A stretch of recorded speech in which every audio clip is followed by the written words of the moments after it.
Mexico has started to swear in members of self-defense groups for its newly created rural police force, as part of a drive to disarm local vigilantes. The move is designed to bring the militias fighting the Knights Templar drugs cartel in the western state of Michoacán under official control. The vigilantes say they cleaned a number of towns before federal forces joined them in recent months. But there have also been clashes among vigilantes and with police forces. More than 3,000 people have registered guns and signed up for the new force, officials say. But many refuse to join, despite warnings that they would be arrested. The Mexican government's deadline for registering the firearms expired on Saturday. Courage, valor and bravery. An initial 240 self-defense group members marched into Pacaltepec in their new blue uniforms, carrying state-issued guns. The federal envoy to Michoacán, Alfredo Castillo, personally greeted the new members of the state rural force.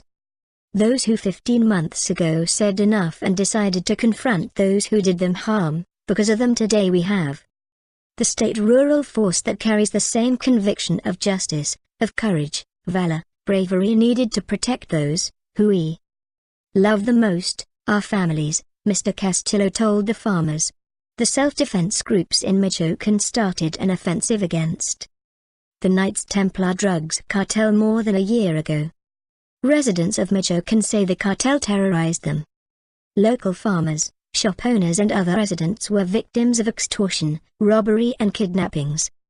During incursions backed by federal reinforcements in the last months, the head of the Knights Templar cartel, Nazario Moreno Gonzalez, has been shot dead and many of the group's leaders arrested. Following the success in anti-cartel operations, their government demanded the self-defenses to stand down and leave the task of guaranteeing their security to the state.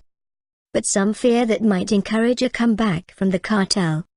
There have also been splits in some self-defense groups and the rise of fake vigilantes, correspondents say. The government now wants the rural force to work alongside the police. But it is still not clear how this is supposed to happen, with many vigilantes suspicious of what they see as police corruption. And the army and rebels in South Sudan have accused each other of breaching a ceasefire, only hours after it was meant to come into effect. The army said rebels attacked government positions in the early hours of Sunday in the town of Bentiu in oil-rich Unity state. The rebels said their positions were targeted by ground attack and artillery in Unity and Upper Nile states. A deal to end the 5-month conflict was signed on Friday in Ethiopia. At the signing ceremony in Addis Ababa, President Salva Kiir and rebel leader Riek Machar met face-to-face for the first time since hostilities broke out and agreed to halt fighting within 24 hours. But in a statement issued on Sunday, rebel military spokesman Lul Ruai Koang said the reported violations showed that Kiir is either insincere or not in control of his forces. For the army, spokesman Philip Aguer said the rebel attacks in Bentiu had been repelled. There has been no independent verification of either side's claims. A previous deal, made in January, collapsed in days, with each side accusing the other of breaching terms.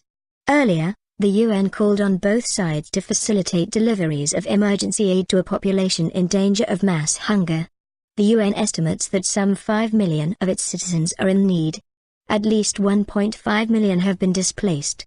Toby Lanza, the UN's top aid official in the region, said roads and rivers must be opened for emergency relief. The hope had been that the ceasefire would pave the way for the creation of a transitional government, the drafting of a new constitution and fresh elections.